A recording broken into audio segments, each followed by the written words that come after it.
All right, everybody, welcome back. It's time for another deep dive. And, we always try to find the most interesting stuff to dig into. Definitely. And I gotta say, this one really caught my attention. It's this audio clip we found. And, well, the title alone kind of gives you a taste of what we're dealing with. Ready for this? Hit me. Blissful, bounty, abundant, affirmations, astounding awe.mp3. Yeah, you heard that right. So we're going to break this down today, see what kind of mindset this thing is promoting, and maybe, just maybe, uncover a little bit about the power of words. Sounds intriguing. It is, right. Yeah. And from the jump, you just get bombarded with these super positive, almost opulent words, like Yeah. blissful, bounty, abundant. Heck, even miracles gets thrown in there. Right off the bat. Exactly. It's like they rated a thesaurus for every synonym for wealth and happiness and just crammed it all in. It's kind of like, remember that time we went to that, never mind, not important. Okay. But I'm curious about is, how does all this language strike you? Listener, do you find it uplifting and motivating, or does it come across as a bit much? It's interesting because this audio clip really leans into this whole idea of an abundance mindset.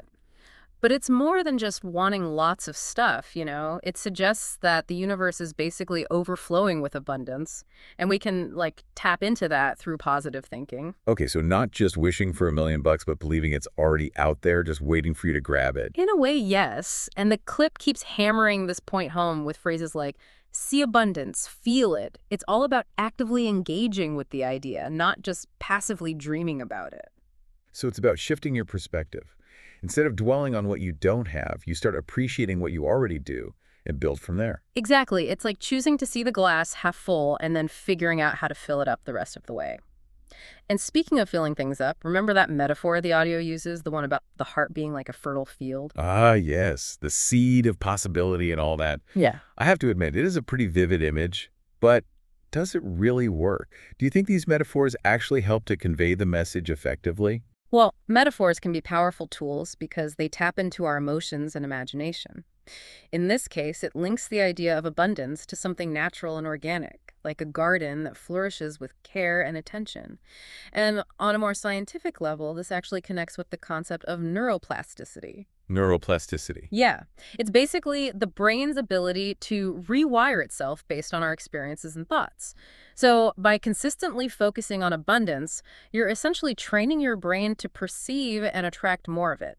Kind of like building a muscle, but for your mindset, I see. So it's not about tricking the universe into giving you a winning lottery ticket, but more about developing a mindset that's open to opportunities and possibilities. Precisely. But speaking of attracting things, the audio clip is also pretty heavy on phrases like attractor of affluence and magnet for miracles. This is where we bump into that whole law of attraction thing, right?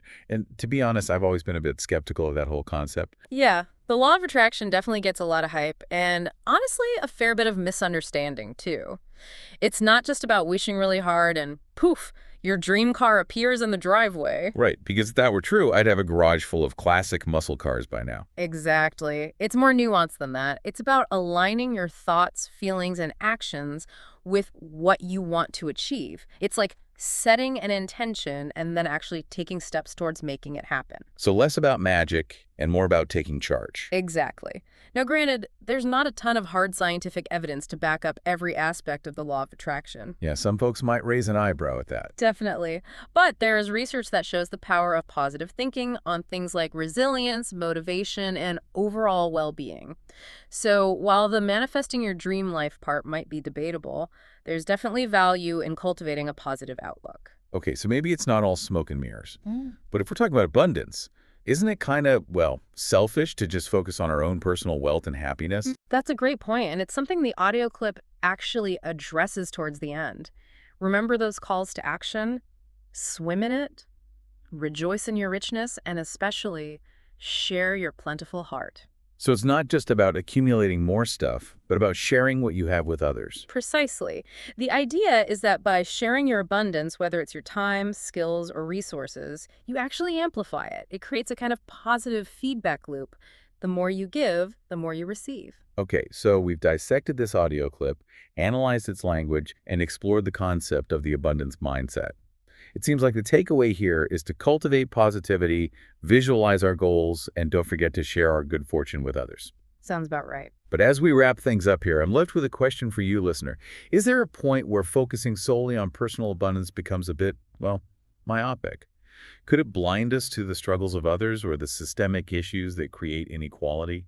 Just something to ponder as you go about your day. Definitely something to think about. And on that note, we'll leave you to swim in your own sea of thoughts. Until next time, happy deep diving, everyone.